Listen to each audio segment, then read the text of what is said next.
So, what do you recommend, Roger? Leonard. I'd highly recommend the 1961 monster movie Gorgo. It's sort of a British take on the Godzilla thing.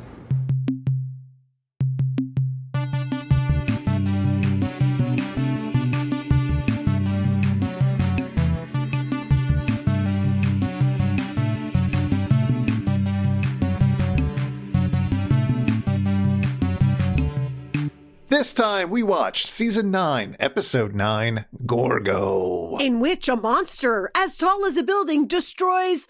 Oh, they destroy London. They destroy London this time, everybody. Indeed. So happy Gamuary, everybody. Happy Gamuary. Happy Gamuary, everybody, which once again is the month where we celebrate Gamera and all his kaiju friends. It's so fantastic to think of all the kaiju getting together in this warm holiday season and celebrating together the gift of kaiju. Yeah, and wearing all of their tacky holiday sweaters and all that stuff. I love seeing a kaiju in a tacky holiday sweater. How did you know? But we've done all the Gamera films. We've done the 2 Godzilla films they've done. We now have to mine the depths for some uncommon kaiju. And therefore we've got a kaiju from Ireland? Sure. Why can't there be kaiju all over the world? Well, you know, there's a song about that on some TV show that we've watched, but it is kind of interesting. I mean, I don't know. I guess it's a philosophical question about whether, you know, kaiju, this kind of like, you know, big rubber suited monster movie really feels at home elsewhere than in Japan, where, you know, the idea was born and raised and perhaps exalted into its most elaborate and beloved state. I don't know. We'll have to think about that this year and maybe next year as well. I mean, it may be just a question for the ages, but I'm sure our listeners have something to say about how wide we can cast the kaiju net. I mean, it's going to have to be pretty wide if we're going to catch a kaiju in it. Come on. I wasn't thinking about the size. Sometimes size escapes me. That's literally the only thing that kaiju have for them. And, you know, this film does the great thing of having a kaiju that you think is pretty big, but no, it's the tiny one. And then there's a much bigger kaiju. It's so true. I mean, I know we're going to talk about it later, but the visual that they give, like, this is the kaiju you have, but this is the kaiju's parent. Oh my gosh. Beautiful. Love that visual. Well, let's get into the holiday spirit and start talking about Gorgo.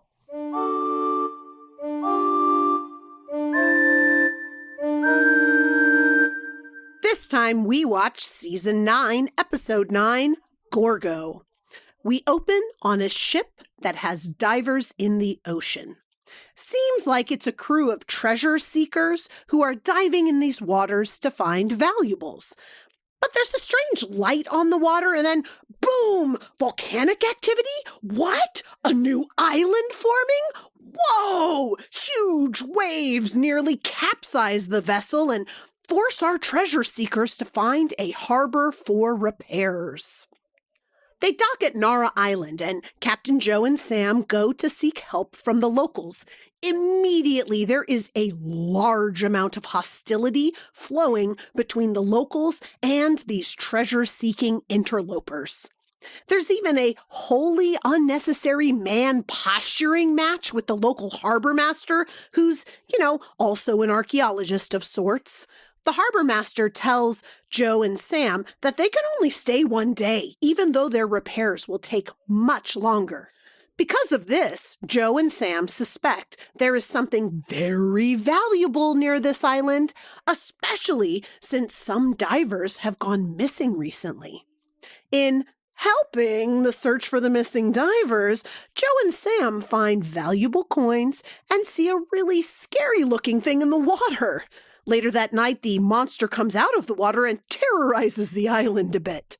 The treasure seekers realize they can help some more by capturing the monster for Nara Island. So selfless, these treasure seekers.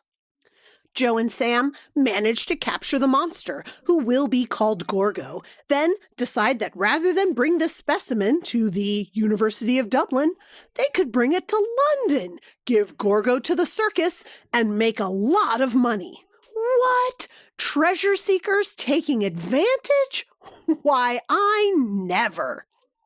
Gorgo goes on display at Dorkin Circus, and Londoners pay through the nose to see it, little suspecting Gorgo is just a child monster, and their parent is pissed.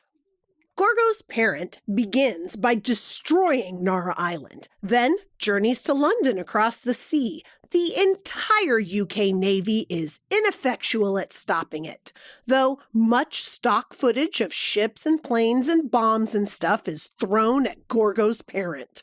It then makes its way up the estuary into London, destroying Tower Bridge and, well, everything in its path on the way to retrieve its child from the circus. There's panic on the streets of London. Earworm engaged, you're welcome.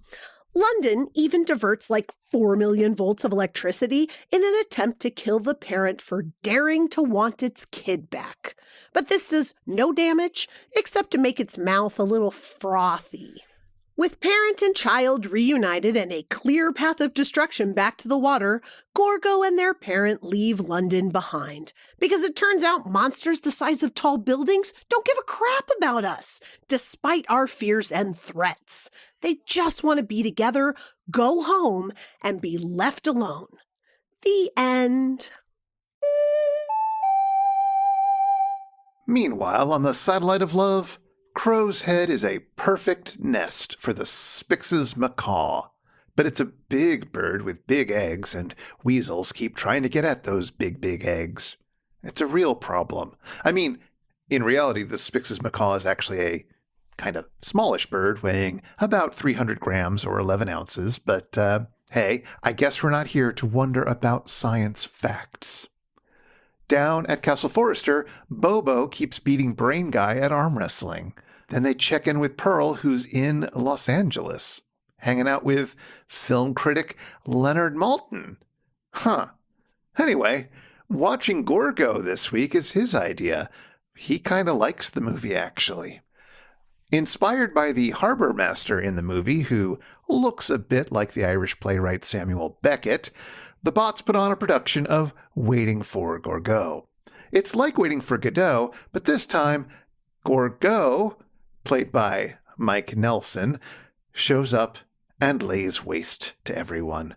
We can't wait for their next production, which is probably going to be an adaptation of Maloya Gogo.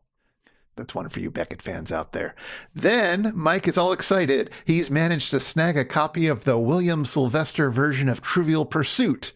You know, William Sylvester, the guy who played Dr. Haywood Floyd in 2001: A Space Odyssey.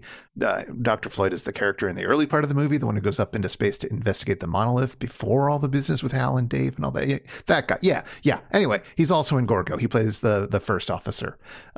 And he's also in a few other MST3K episodes, which Mike rattles off. But turns out Crow and Tom don't want to play Familiar Faces, the home game. Their loss. And hey, the Nanites are putting on a circus with many amazing exhibits, including Nate the Clown. Everybody loves clowns. Mike is willing to pay a whole quarter to see the circus, but the quarter falls and crushes the circus and Nate the Clown. Oh dear.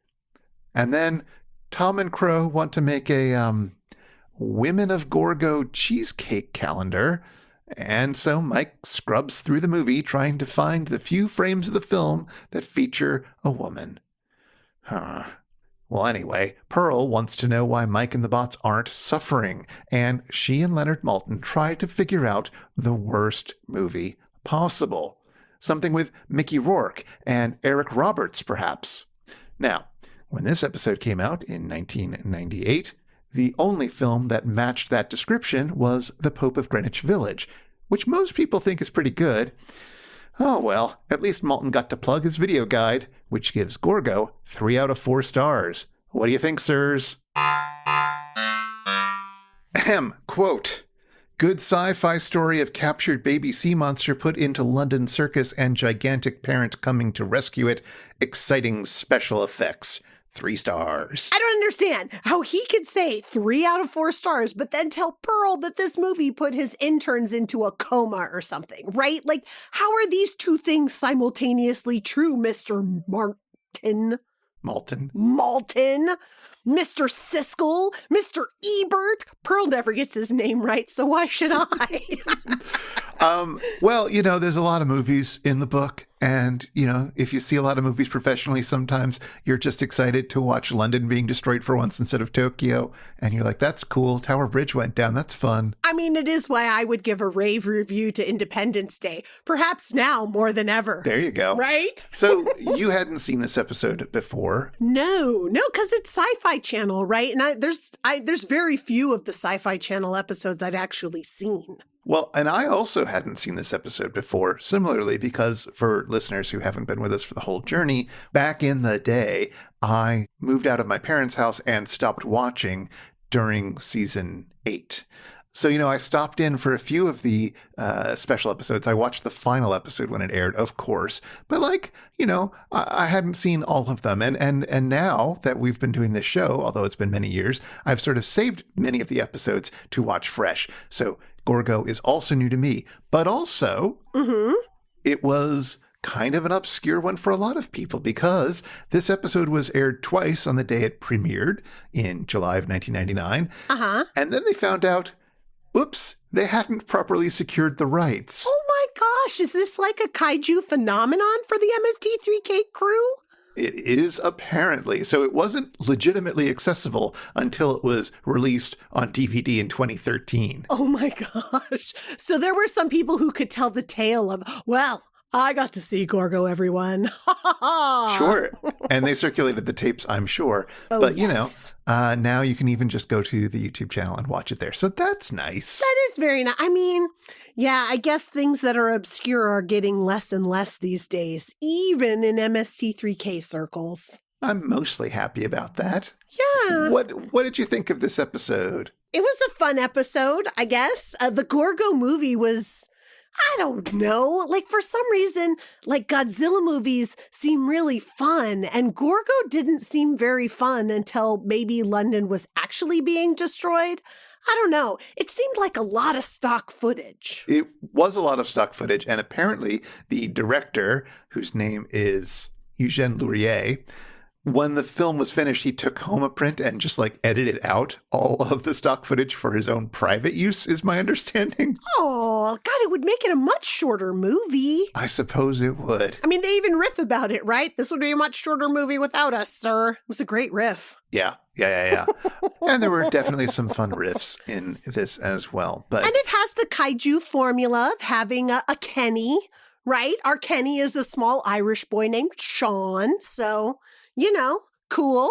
he is slightly more tolerable than your average Kenny, I think. I mean, he's almost barely in the film, so I guess sure, why not? That does help that he's not hanging out every day with Gorgo. No, and he's not trying to convince adults of very much, other than initially saying you guys should be nicer to Gorgo, and they're like, get away here, kid, go take a nap or something, right? And then he takes a nap for 20 minutes of the movie. It works out really well for us. It's also okay, it's not as bad as it might seem to air this early on, but there are a lot of lazy stereotypes about both the English and especially the Irish in the riffing. Oh, yeah. Although, frankly, the movie sort of relies on it as well. Well, but also the riffing occasionally points out sort of the history of colonialism and makes fun of the English for all the terrible things that they have done to the Irish over the years. And the movie also does some really odd little moves in that direction as well. For example, there are a few scenes where they have people speaking in Irish. One of the characters even makes a comment they can speak English just fine. They're doing this on purpose so that you don't understand them. Which might have been the case or might have just been English racism. Sure. Both are valid life choices for those Irish sailors. Both are completely valid, yes. Oh, but there's a friend on the Megaphonic Discord for people who support the show or any other show on Megaphonic named Matt, who knows some Irish, and I ran the scene past him to confirm that it is, in fact, real Irish. Oh, how nice. Yeah, and indeed, it is real Irish that they're speaking, which is not surprising because it was filmed in Ireland, so, fair enough. Mm-hmm. But also, there's a line where one of the friends of the crew does speak Irish and talks back and forth with the sailor and then translates what he says as, well, he doesn't have time to speak to strangers. now's not the time for talking to strangers. And apparently, if I understood what I was being told correctly, the word he uses isn't strangers. There wasn't time for talking to Englishmen, is what the guy actually says in Irish. Solid burn. That is so awesome. Also, little fun detail, when we meet the monster, he's not called Gorgo yet, right? That's the circus guy who's Dorkin is going to name him Gorgo. Mm-hmm. But Sean, our Kenny, does have a name for the monster. He calls him Ogre. God, how did I not even pick up on that while I was watching the movie? Well, it's a quick moment and there might be riffing around it. It's a small moment, but I caught that because I was like, I wonder what that means. Ogre is the Irish word for youth, as I understand it, like kid. You mean to tell me that if these guys knew a little bit more about the Irish language, that they would have known before they even captured the monster that this was a baby monster? That's what I'm saying. Like, this movie is doing some subtle things about this. Oh my gosh! And of course, the movie culminates in us getting to see London trashed by the Irish monster. It's true. It's true. So you sit through all kinds of, snobby, evil sailors and Sure. profiteers and whatnot. Yeah. And then they get a bit of comeuppance at the end. So I don't know. There's some things I liked about the movie, but it is pretty boring. I did not watch a nicer copy of it to see if it improves without the riffing and with a better quality print, but I just wasn't inspired to. I don't know. That's totally fair. I got to be honest. I wasn't inspired to either. And you said it was available. And I was like, I think I might pass on this one, Chris. Well, I want to talk a little bit about why this movie exists in the first place, because it seems a little bit odd, doesn't it? I mean, it seems weird that it's basically just a Godzilla movie in a new place. Yeah. Well, so you might remember at the beginning of the movie that there's a title card that says King Brothers Productions. Yeah, they made some comment about the masonry work for the titles, right? Because it looks like stone. Yeah, and they make a Mark 7 Productions joke. Very good, very good. So Frank and Morris King, and there's another brother named Jaime, who I guess tagged along. He wasn't the important one. Not important enough to have his name in stone anyway. Yeah. Also, Morris, not Maurice, is my understanding. A lot of Americans, Mike Nelson included, don't seem to realize that Maurice can also spell Morris sometimes. Oh, yeah, I would have thought it was Maurice too, so I can't really fault him for that. Yeah. Well, they'd been in the business for a while, this production company. They'd had some success. I guess they're especially remembered because they worked with some people who had been blacklisted during that era. Oh, ooh, that's nice of them. That's hard to do. I suppose so. But, as a somewhat independent production company, they might be able to get away with some of that. Yeah. Yeah. Either way, in 1957, they secured the rights to distribute in the U.S. a little film called Rodan. About the sculptor? No, about the kaiju. Oh, you don't know Rodan. I don't know Rodan. Tell me about the kaiju Rodan. Wait, let me look it up because maybe if I see Rodan, I'll actually remember. He looks like a pterodactyl. Okay. Yeah, I have totally seen this. Yes, this is the one that sits on top of the volcano inside of the more recent of the Godzilla movies. That's probably true. I can't confirm or deny that. No, maybe not, because I think that one had like 2 heads. I don't know. I'm going to have to go Ghidorah. back. Ghidorah has 3 heads and is a big dragony looking one. Yeah, exactly. I'm not thinking of Rodan. I'm thinking of Ghidorah. Yeah. So I do not recognize this particular kaiju, which is unfortunate because it looks like a pretty powerful pterodactyl-esque thing. Yeah. Well, or pterodon, I suppose, is technically what it is. Fair enough. I don't know what the difference is. I'm not an 8-year-old boy. But yeah, so Rodan was a kaiju film directed by Ishiro Honda, who had done Godzilla, of course. Mm-hmm. They secured the rights to it. They spent a lot of money on a huge advertising blitz, and Rodan turned out to be the highest grossing sci-fi film in the U.S. in 1957. What? Yeah. Really? It was huge. Well, that's, fantastic. Good for them. Yeah, so naturally they wanted more. And this time they wanted to not just distribute it, but also produce it. Fair enough. You get a bigger cut of the pie if that's the case, right? Exactly. So early drafts of this movie had it set in Japan because they were planning on working with a Japanese production company because I guess they knew how to source rubber suits. It seems like they've already got a pipeline for that. Sure. Yeah. Yeah. But like that seems to have fallen through, I think, because the production companies that were like making those movies were fine. They were fine. They didn't need help for that. Yeah, they didn't need to help somebody else get rich. So then they thought about setting it in France, in Paris.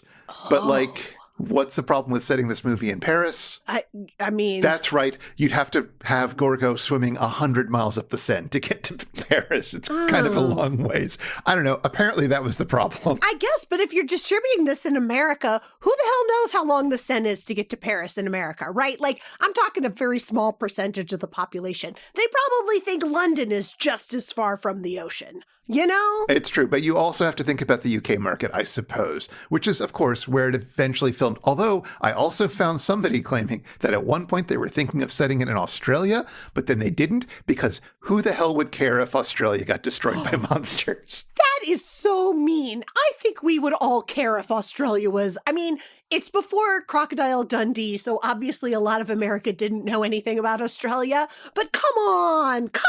That wasn't my opinion. That was apparently the studio's. I don't know. It was somebody's opinion. Sure. Anyway, they managed to get access to a studio in England. They filmed it there, and they also filmed it a bit in Ireland, Narra Island, as you mentioned, where this all takes place, which gets destroyed by the parent of Gorgo. That's just an anagram of Arran, the Aran Islands, which are off the coast of Ireland. Anyway, that is played by Collimore Harbour in Dalkey, just outside of Dublin. Lovely, lovely, lovely. So it really wasn't that far to get to the University of Dublin in real life, is what you're saying? Oh, yeah, no, literally they were right up the harbour from it. And, I don't know. I don't feel like Gorgo did as well as they hoped. Reviews were mixed, but it definitely caught some imagination and, became a cult favorite. After all, Gene Simmons of the band Kiss based his boots on the shape of Gorgo's head. And so what more impact do you want from your movie than that? Oh, my gosh. Those boots really are spectacular. Sure, yeah. And the slipper ripoffs of those boots, also spectacular. I feel like if they were still in production, I would have to get myself a pair. So that's all well and good. But here's the thing that I'm really excited to talk about. Okay. Because the harbor master, we are told, looks a little bit, just a little bit, like Irish playwright Samuel Beckett. Did you clock this as looking like Samuel Beckett as well? Like, does he look like Samuel Beckett? I mean, enough. He looks like Samuel Beckett enough to make the jokes work, and we love some Samuel Beckett jokes because I'm a big fan of Samuel Beckett. Listeners of my other podcast might remember that just a few months ago, I did a whole episode on Samuel Beckett's most famous play, Waiting for Godot. It's true. It's true. I even have some, weird memory of Waiting for Godot having Gary Oldman and Tim Roth of Rosencrantz and Guildenstern fame playing the two main characters, which apparently is just a fever dream of mine. But, Waiting for Godot is a lot of fun. It's weird to read. When did you read it? I read it as part of a class that I took in college when we were doing plays of the 20th century or something like that. I don't know. Yeah, that makes sense. I mean, Waiting for Godot was certainly something that belongs in a course like that. But reading it as a student who was I was probably reading Shakespeare at the same time, right? And Shakespeare is something that I have some familiarity with stage productions of. So I could imagine, a lot of the ways that this was going to exist. And I had a framework for understanding it. But Waiting for Godot on the page is really hard if you have no experience with Samuel Beckett or if you have no experience with the theater tradition that he's coming out of, right? It's hard to imagine and to see just how funny it is.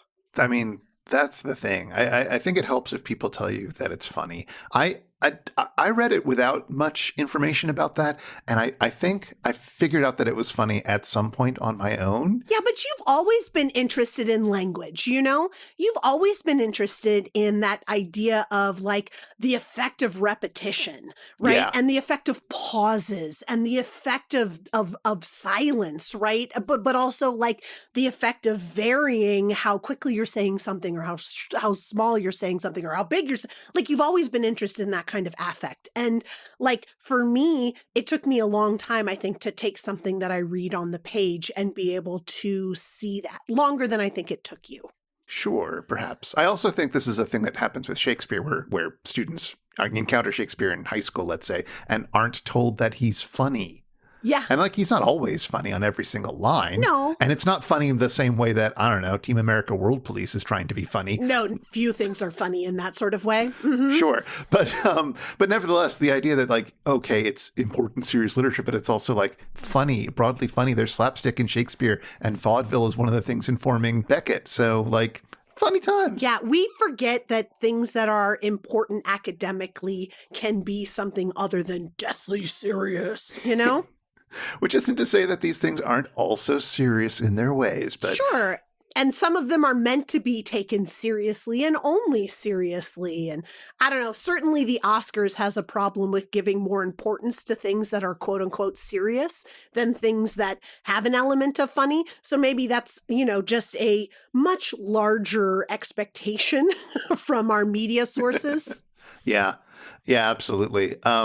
Now, it's a funny play, if, you know, more than funny perhaps, but like it's a funny play. Mm-hmm. When you're talking about a funny thing, it's kind of weird to try to do a funny parody of it. True. But that's one of the sketches when they put on their little play version of Waiting for Gorgo. It's true. It was such a good sketch. Yeah, it was a lot of fun. Although, like the beginning of it, when they are just sort of making fun of some of the lines or quoting some of the lines from Waiting for Godot to sort of set the stage, it felt like they were saying them in a way that was now funny, but like they're funny in the original. So it took a few seconds for it to like really settle in, which of course is the moment when Mike comes out dressed as the monster. Mm-hmm. And just tramples everything. Yeah, no, they were totally playing it like a bad high school production of Waiting for Godot, right? Like they were playing Waiting for Gorgo like that so that there was unnecessary pause and emphasis on things. I'm waiting for Gorgo. Exactly. I mean, it's very strange the way they're delivering the lines, but which is fine. Perfectly fine, because it is one of the ways that some people have made productions of that play. Sure.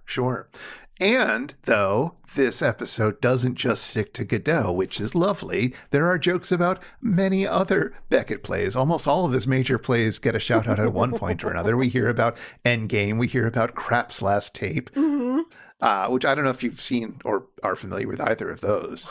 I'm not familiar with Endgame. At one point in time, I had read Krapp's Last Tape, but it's been too long. It's not fresh in my memory at all. Krapp's Last Tape is probably the most approachable of his plays, even though Godot is the most popular and is pretty approachable if you see a performance of it. But like Krapp's Last Tape is an old man listening to audio diaries, podcasts, let's say, that he had made in his youth and like ruining the choices he made as a younger man, as an older man, listening to it. Like it's really easy to fall into sort of what's going on. And it opens with him eating a banana and then slipping on the peel. So like classic slapstick. I mean, yes, classic, that one right there. I've been revisiting some of these texts through a collection that was put out 20 some years ago called Beckett on Film, where in 2001, the Irish television station RTE, I guess, commissioned films of each of the plays, and some of them have sort of name directors or actors in them. So Krapp's Last Tape, performed by John Hurt, directed by Adam Agoyan. Wow. Fantastic job for both of them.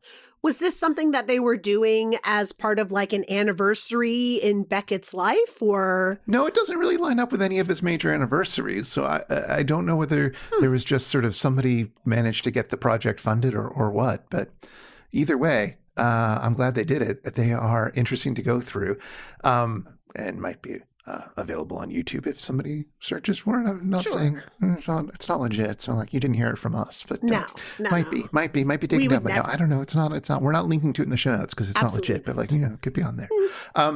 One of the great things about Beckett plays that I love is that they're often really strongly tied to like an image. Okay. So like Godot, you've got the two guys with the bowler hats and the tree. Yes. Yeah. And Crap's Last Tape is the guy sitting at his desk with the tapes and the tape player. Mhm. And then Endgame, you've got like several of the characters live in garbage bins, basically. Oh, like Oscar the Grouch. Kind of like Oscar the Grouch, if the reason he was in there was because he was an old person who didn't have any legs. And that's fine. That's possibly true for Oscar the Grouch.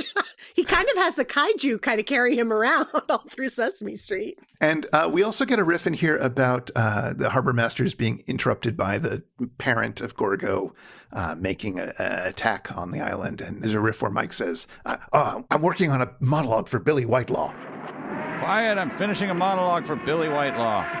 I do remember that. Yes. Now, Billy Whitelaw was an actor who worked with Beckett a lot in his later years and did a well-regarded performance of one of his best plays, Happy Days, which the visual is the first act, a woman is up to her waist in the ground. Oh. Mostly just talking with her like husband sort of vaguely on stage, more as a furniture prop for her to occasionally interact with than as a like person, let's say. All right. And then the second act, she's buried up to her neck. Oh. Because Beckett is all about people who are just fading away, who have just left society and are falling down. Fantastic. I mean, it sounds incredibly uplifting, actually. No, it doesn't sound uplifting at all. No, Is it? not all literature is uplifting, and that's No, fine. I know. Some literature is for being sad too. It's also funny at times, but Yes. she just keeps talking. It's a great role. It's one of the few plays that is like a showcase for middle-aged women that is still on like people's top 100 plays ever lists. That's So like, fantastic. Yeah. but that wasn't written specifically for her. One of the plays that was written specifically for her is a short 12-ish minute long piece called Not I. Okay, this was the thing that you sent me the link to, right? I did. Did you have a chance to watch it? I had a chance to kind of watch it and fall into the rhythm of it, though I must admit, like, I did not watch the whole thing and I didn't listen for meaning, but just for people who may not know this piece, it is just a close-up on a mouth. And like lips and teeth and everything else is blackness. And it is just a constant monologue with just some like very, very big pauses, which is like, what? And it's really fascinating to watch. And just the rhythm of it is intoxicating. Yeah, absolutely. That is a version that was made for TV. In the stage version, her mouth is supposed to be 8 feet off the ground with the entire stage dark, completely pitch black, with one teeny tiny spotlight just on the mouth, which means the actor's mouth has to stay perfectly still. And sometimes they have to be like in a vice for it with like a draped and covered with gosh. like a veil that obscures the rest of their face. And like apparently she found this like completely panic attack inducing and disorienting when she would first learn the part, but she fell in love with this piece and she I don't know, she found a lot in it that she loved. It sounds like you can only write a piece like that for somebody who you know really, really well, right? Exactly. Whose work you know really well and who you trust to actually be able to pull that off. Yeah. You can't just write that and be like, yeah, anybody can do this. No. Well, the first person to actually perform it was sort of written with her in mind, but for reasons that are not interesting to get into, the first person who premiered it was Jessica Tandy. Oh, wow. Who also had a very bad time with it, I think, and did not get as much as Billy Whitelaw got out of it. And you're absolutely right about sort of falling into the rhythm. Beckett was specifically telling her to like focus on the rhythm, focus not on acting, don't try to like hit emotions, but try to get under the audience's skin through how you're performing it. Yeah. And I think it succeeds. Yes. Very, very much so. Billy Whitelaw, when not working with Beckett, played the demonic nanny in The Omen from 1976. Not a movie that I've seen, but definitely one I've heard of. She had a small role in Hot Fuzz, if you saw that. Nope. Didn't see Hot Fuzz. Oh. I know, and I've seen so much of Simon Pegg's work, but not that one. Well, anyway, she's been in a bunch of stuff. She is pretty great. And Beckett loved working with her. And Beckett loved working with her, and I was completely over the moon with her take on Not I. The Beckett on film version has Julianne Moore doing the part. Oh, that must be interesting too. Yeah, she does a good performance, but I think the director made some choices that make it less effective than the Billy Whitelaw. It's not quite as tight and terrifying a shot as just that close up on a mouth. Oh my God, it's disgusting. No, and it goes on for so long. It's 12, 13 minutes, but it feels long because you're just staring at a person's mouth. That's a long time to just be staring at a person's mouth. Yeah, exactly. Well, Chris, there were things that you were inspired to talk about for this movie, and there were a couple of riffs that I wanted to get into as a part of this episode, too. Fantastic. What caught your attention? Well, the first riff that caught my attention was one where they're on the island of Nara and they're going up to one of the houses there, and I don't know, they like knock on the door or something, and the riff is something about the movie The Quiet Man, like "Hello, Quiet Man" or something like that. Say quiet, man. And The Quiet Man is a movie that was just is kind of big in my mind for my childhood. Huh. I know, it's weird, right? Have you ever seen The Quiet Man? No, I've never seen it. I don't even, the name isn't even that familiar to me. Oh. It's a 1952 movie, and it has John Wayne and Maureen O'Hara inside of the two lead parts. And I know I say John Wayne and Maureen O'Hara, and everybody's thinking, what about McClintock, right? That's the big movie with the two of them. But The Quiet Man came beforehand. And it's just, it takes place in Ireland. It's directed by John Ford, who we've talked about before when we talked about Westerns. Yeah, and that's kind of his typical fare and John Wayne's typical fare. But that's not what this movie is at all. Now, well, wait. Does it take place on the western part of Ireland? It takes place in the Irish countryside, but I'm not quite sure where they're meaning to put this particular town. All right. But it is incredibly picturesque and beautiful throughout the entire filming of it. I mean, just like a scene that you would watch and just be like, that is a place that I want to visit. It looks amazing, right? Yeah. Do you want to hear what Leonard Maltin has to say about it? I mean, sure, yes. Would he use it to torture me is the question, right? Well, he gives it 4 stars. Okay, so it's better than Gorgo. That's good to know. I mean, full marks. This is a quality movie.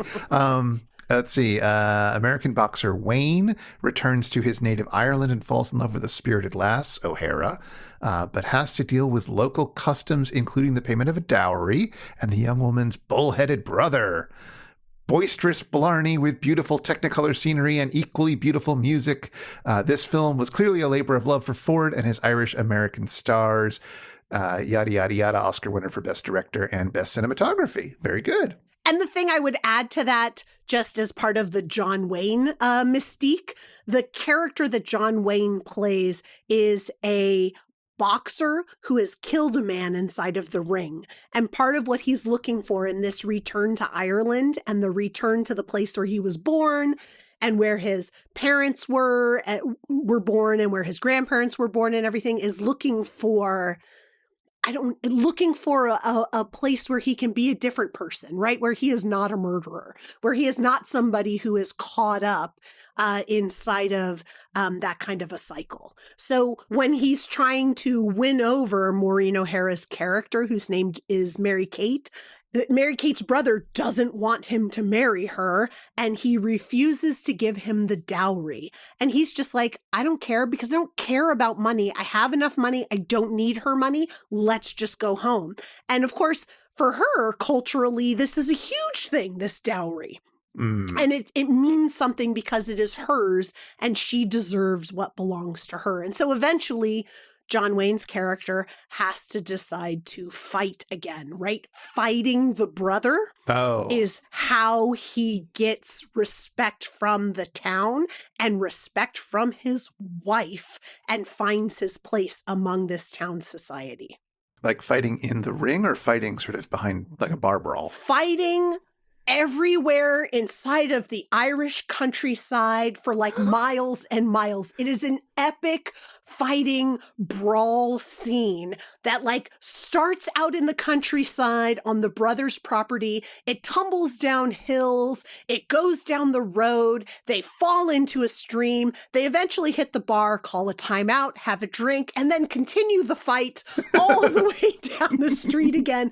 And eventually, and this is how the movie concludes, they end up at John Wayne's house, and Maureen O'Hara has dinner on the table for them and is welcoming them home. Oh, well, that sounds nice. Yeah, because that's just exactly what we want. This epic bar fight, or not bar fight, this epic entire countryside fight happens after Mary-Kate, Maureen O'Hara's character, has decided to leave John Wayne and has gone to the train station and is on the train waiting for the train to take off because she's ashamed of him because he won't stand up for her and get her dowry back. And John Wayne rides his horse all the way to the train station, gets off his horse, pulls her from the carriage of the train, and drags her 5 miles back to the home, back to where her brother is. Like Drags her on the ground? Sometimes she's like walking really fast to keep up with him. At one point in time, she like loses her shoe, and the entire town, every single train conductor, all of the passengers on the train, every single person that they pass on the way back to the town that they live in is following them. So one of them ends up picking up her shoe and bringing it back to her. So she has to like hop on one leg while she's trying to put her shoe back on. And then of course she trips and falls and he's dragging her by the scruff of her clothing. Like, it is horrific, Chris. I mean, I don't even know if it's necessarily played for laughs, but it's this whole like dominance scene. It's just a lot. It's a lot, right? Because it's him establishing dominance over his wife, who has tried to establish dominance over him. Just like how Gorgo's parent established dominance over downtown London. Exactly. Well, I mean, it's more like the dominance over Gorgo, right? Because you can imagine this parent just grabbing Gorgo up by the scruff of his neck like a bad kitten and bringing him back to the ocean and just being like, it's time for us to go home now. You can't go off to London. Mm. Yeah, so, you know, this movie, I was thinking about it because what do I remember from it, right? Because the last time I would have seen this before, the last few days would have been like 30 years ago. And this didn't register then. No, this is a bad thing, would not at all have registered then. Like, let me even it wouldn't have been 30 years ago when I was 20. It would have been 40 years ago when I was 10. So in some ways, this movie, and especially because my parents love it so much, kind of sets a precedence for what relationships are. I don't know. Like, movies do this for us, right? They give us a way for understanding what relationships are supposed to be. And this is not one that I would want my kid to think is a normal relationship. Not that part of it anyway. Wow. All right. So out of 4 stars, how many stars are you giving it in the Leonard Maltin book that you're writing? Leonard Maltin. It's a beautiful movie. It has great characters. The scenes where they are not being demonstrative for the town or for the brother, like, are really beautiful and tender, right? Like, there are great scenes between John Wayne and Maureen O'Hara, and it's a really kind of lovely romance, except for the BS about her being dragged 5 miles and the brother having to like get into this big fist fight. So I can't give it 4 out of 4 stars because of that. I guess I'd have to go down to 3 because there are things that I do appreciate and like about it, right? Like, this boxer gets a chance at redemption and a different life. There are half stars. You can give it 3.5 if you want. Now I'm going to give it 3 because the other thing is, of course, it has like really harmful stereotypes of Irish people, like that they're always drinking, that they're always betting on everything, and that they're always fighting with everybody, fighting with the people they love, fighting with the people they hate. Like, there's just some things where it's like, I don't know. I mean, if I'm judging movies by harmful stereotypes, Gorgo's not getting 3 stars in my mind either. Oh, that's going down too. Okay, hold on. Where's how far are we pushing that down? I mean, maybe I just need to have a 5-star system and just keep the same ratings as Mr. Maltin. Oh, okay, that could work. We could That just do work. that, right? That's how they do it at Letterboxd. See? Perfect, right? There is one cute thing that I wanted to mention about The Quiet Man. There's an ending scene where the brother is finally courting the widow that he's always wanted to court. And like, you know, John Wayne and Maureen O'Hara are like now happily married and everything, right? Because she's submitted to him and he's submitted to her. La da da da da da. And in the end scene, they're like standing and smiling and waving at the brother and stuff. And then Maureen O'Hara turns to John Wayne and whispers something in his ear. And he gets this like big, like shocked face and then like big smile. And then they start walking back towards the cottage and wink, wink, nudge, nudge. You know what she probably said? The thing is, no one knows what she actually said. John Ford and John Wayne and Maureen O'Hara know what was said, but nobody else in the entire world knows. John Ford told Maureen O'Hara what to say, and apparently her reaction was, I just can't say that to the Duke. And then John Ford was like, no, you have to, because I want a genuine, surprised reaction from him. And she was like, fine, I will say it, but nobody else can ever know what I said, because it's not appropriate to say to John Wayne. Another thing that I was excited about, and this is partly because you do a Cher impersonation. And there was a period of time where you and I were living together where this Cher impersonation looms large in my mind. Yeah, I can't do it as well anymore. It's very disappointing to lose an impression. It's true. But there is a riff about an hour in where you have all of the stock footage of Navy stuff and, you know, the guns are shooting off of the battleships and everything, and the Mike and the Bots riff that, God, they'd even rather have Cher straddling these guns. Yeah, because of the video where she does that. Because of the video where she does that. And it's been so long since I've actually watched the video. To be fair, every single year in the fall, someone sends me the "if I could turn back time" meme because of falling backwards with my clock. Yeah. So every single year, I see a picture of her face and the big hair, but I don't have the whole... You're not seeing the fishnets. Nope, not seeing the fishnets. I'm not seeing the V, the ribbon V that, you know, barely covers the 3 most naughty bits of the front end of a woman, and that, you know, goes up her back end. Yeah, really gets lodged in there, as I recall. I mean, it really does. And sure, she was straddling some guns. Not in that outfit. She was straddling guns in a different outfit. But yeah, there she is. She's walking around in that outfit. It was a lot.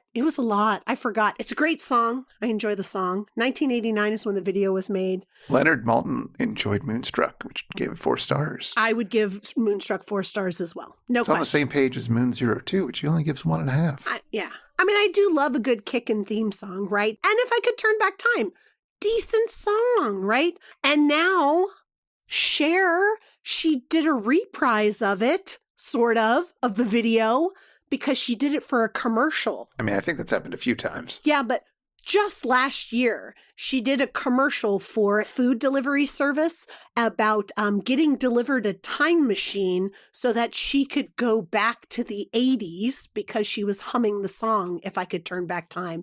And it sends her back to the 1680s. Oh. And when she arrives in the 1680s, she's straddling a cannon. Uh-huh. And she's in some, you know, like dirty medieval village set type thing. You know the one I'm thinking of. Okay. 1680 isn't medieval, but that's fine. No, it's true. But that's the look of the village that she's dropped into, right? Sure. And the townsfolk come up and they look at her and they say, oh my God, she's both young and old at the same time. She must be a witch. And so eventually, of course, they burn her at the stake. Huh. And that's the commercial that's supposed to make you use their delivery Yeah, what was this service. product for? Uber Eats. Oh. Yes, they deliver time, but not time machines. Yeah. Yeah. Also, about a half hour into the movie, they're on the boat with the captain and everything, and they make a riff about, we want to make things more fun. Why don't we steal the captain's strawberries again? Let's go swipe the captain's strawberries. That's always funny. This seems like the weirdest riff. I had no idea what it was related to. And I'm like, this riff is either like really obscure or it's a super, super deep cut, you know? Uh-huh. And it's referencing something from the movie The Caine Mutiny. Which I have not seen. I haven't seen it either, though I did Google the scene that this is referring to. The Caine Mutiny is a movie that is about a captain of a ship. I don't think he's a captain. He's something please, bigger. please. Let Leonard. Oh, thank you. 4 stars. Naval officers Van Johnson and Robert Francis mutiny against paranoid, unpopular Captain Queeg, played by Humphrey Bogart, and are court-martialed in this exciting adaptation of Herman Wouk. I've never been sure how to pronounce his name. Herman Wouk's Pulitzer Prize novel. Wartime mutiny scene during typhoon still packs a wallop, followed by a TV movie in 1988.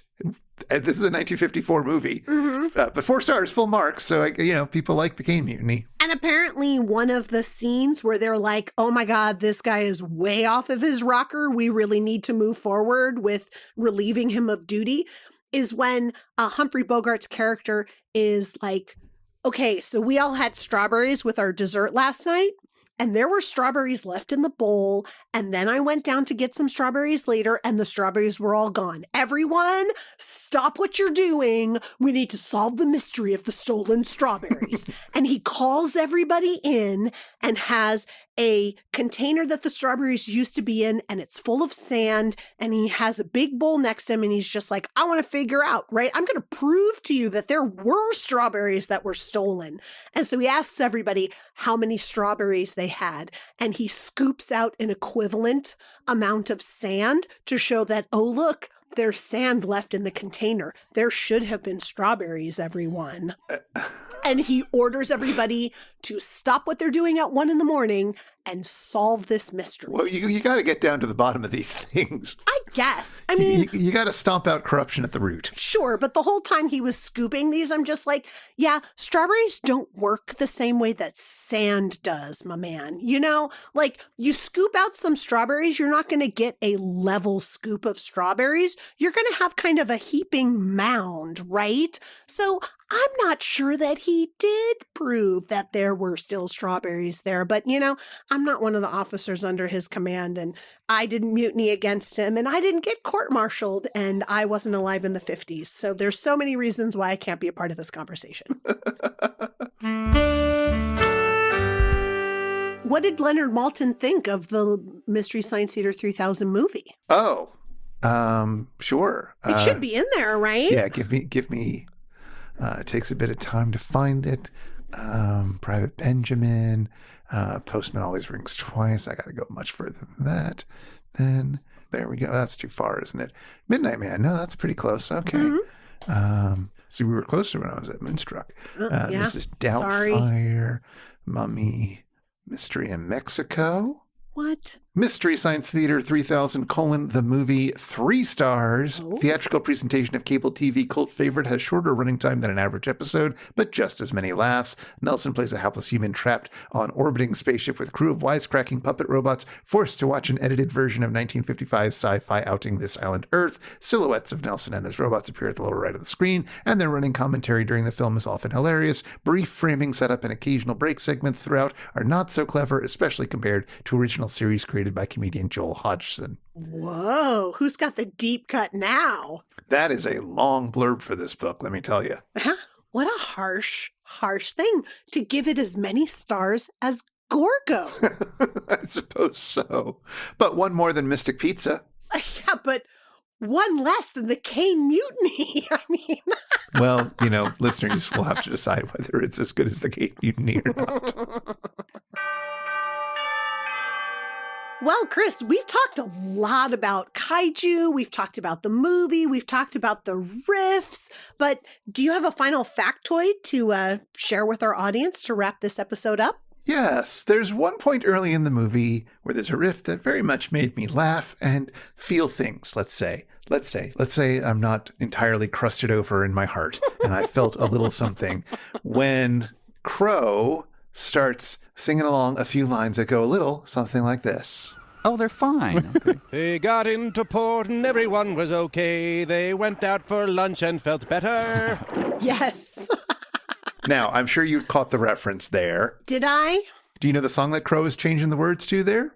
I mean, I know the tune, but I don't actually know what song it comes from. Oh, that is the fabulous song, The Wreck of the Edmund Fitzgerald, by Canadian folk legend who passed away just a few years ago, Gordon Lightfoot. Oh. It was a #1 hit in Canada in 1976 and in the US, I believe, shortly after, or maybe about the same time. I don't know, but it did hit #1. That's phenomenal. And of course, we're changing the lyrics to just denote what a not impactful thing happened to our treasure seekers. Well, yes, of course, but also, I'm thinking about, the song is about the wreck of the Edmund Fitzgerald, right? Like people die in the song, 29 people die. And now maybe you've never thought about this if the song isn't as familiar to you.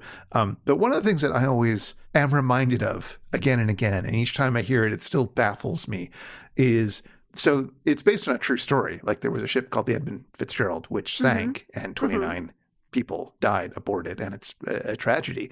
And the question is, when did that happen? Okay, when did that happen? November 1975. We just had its 50th anniversary. It happened in our lifetimes. Oh. It happened a year just over a year before the song hit #1 in Canada. Like he wrote the song immediately after this event took place? It was very fresh news. Yeah, it was a shipping vessel that sank in Lake Superior. Man. And so, like with a lot of shipwrecks, like you don't have the full story about what happened. So, he had to make up a few details in the song.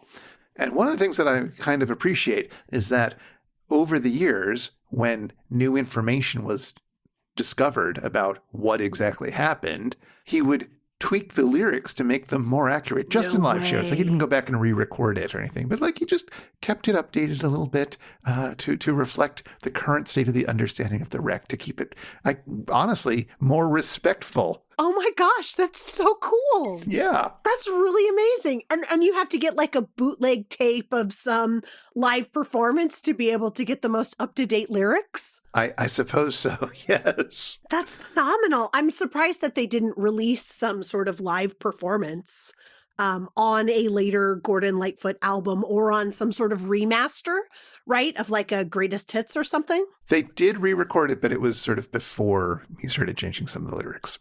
So there you go. Lovely song. You should go listen to it if you want to feel sad.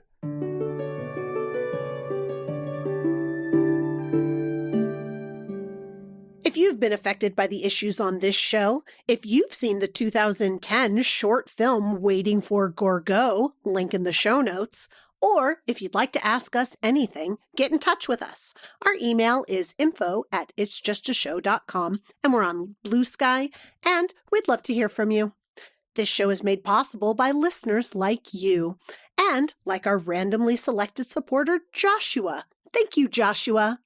For about $1 an episode, you can be like Joshua and help us research and record this show. You can join us in a friendly Discord, and you can listen to all our super fan bonus bits.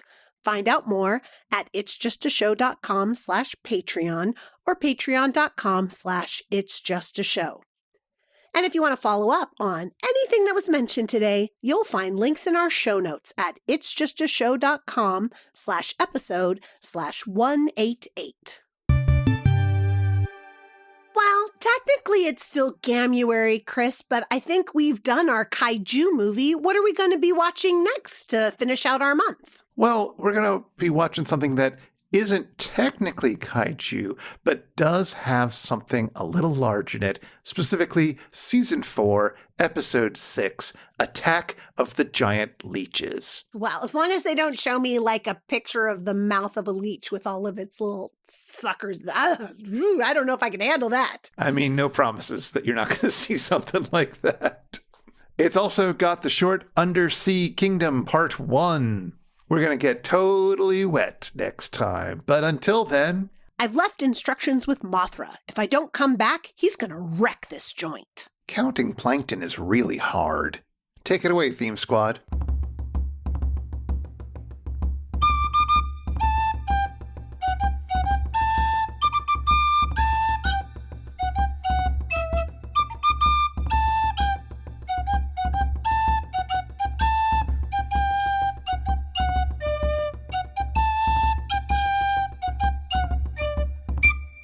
Okay, before you write in, it's Herman Woke. Bonus points to you if you already knew that.